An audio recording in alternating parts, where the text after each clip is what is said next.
Salut Théo, alors je voulais te demander, qu'est-ce que ça t'évoque si je te dis la phrase trace tes contours? Trace tes contours, du coup, elle m'évoque mais ce qu'on disait un peu tout à l'heure, mais crée tes propres règles.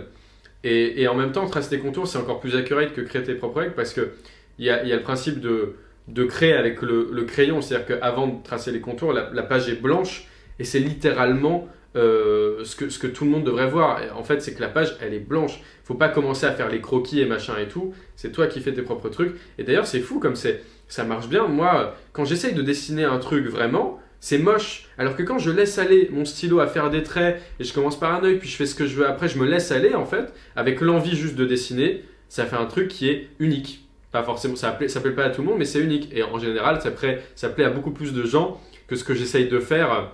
Faut littéralement se faire plaisir. C'est ça, à tracer ses contours, je pense. Salut Théo, je me demandais si tu avais eu un droit de regard sur l'écriture et la production de ton personnage dans Les Tuches.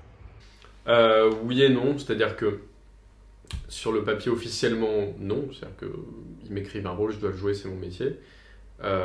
Maintenant, officieusement, si je dis je le fais pas parce que j'aime pas le rôle, ils sont un peu dans la merde, donc ils sont obligés. Moi, de toute façon, le droit de regard, je l'ai. C'est-à-dire que je peux dire, voilà, je peux donner mon avis, mais je pense que c'est eux qui me l'autorisent humainement, parce que légalement, ils ne sont pas obligés. Donc, ils me l'autorisent humainement parce qu'ils veulent que je me sente à l'aise, ils veulent que... Enfin, les producteurs, ils veulent surtout que je fasse le film. mais après, tout ce qui est de l'ordre de la direction artistique, ils veulent juste que je me sente bien. Donc, si le rôle ne me plaît pas ou quoi que ce soit, ils vont changer. C'est arrivé que mon agent, elle dise... il n'y a pas assez de répliques et le réal fasse, je suis tout à fait d'accord, on va réécrire, etc. Après, sur Les Tuches, franchement, j'ai parlé des producteurs qui voulaient juste que je le fasse, mais j'ai un très bon rapport avec les prods des Tuches. C'est vraiment des gens très très très bien.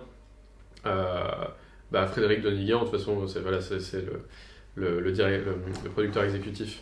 Et du coup, voilà, lui, vraiment, on s'entend bien. Donc franchement, Les Tuches, je sais pas si c'est un bon exemple parce qu'ils vont juste tout faire pour que je me sente bien et que je prenne du plaisir. Donc le droit de regard, ils me le donnent. Je sais pas si je l'aurais eu avec d'autres gens.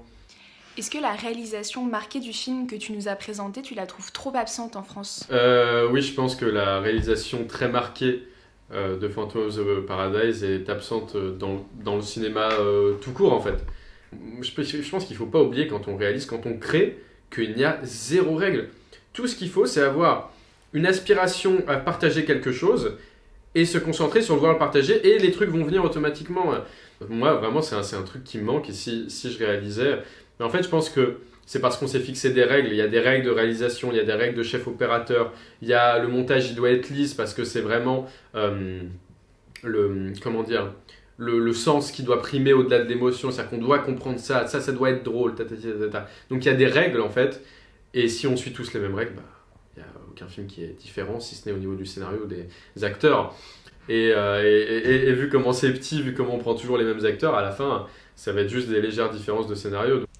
Quel conseil donnerais-tu à un jeune qui voudrait devenir comédien ? La comédie. Justement, se poser la question, se jauger, déjà savoir si vraiment c'est ta passion de jouer à la comédie, essaye de réfléchir si tu as déjà eu une autre passion, de voir si c'est aussi fort. Une passion, c'est tout au monde, tu penses qu'à ça, tu fais que ça. Moi, quand je rentre chez moi, je m'invente des rôles, je fais des trucs. Toute ma vie, je fais ça pendant 22 ans. Et je suis loin d'être le meilleur acteur. Et je suis peut-être même loin d'être le plus passionné. Donc imagine, est-ce que vraiment, tu vois, t'es passionné, quoi. Et si c'est le cas, tous les conseils que je peux te donner, ça va être des conseils de fais des vidéos de toi, filme-toi, donne le meilleur de toi-même devant une caméra, fais des trucs sur YouTube, montre-toi en fait, et va démarcher des agents, fais tout ce que tu peux, et après tu regretteras rien.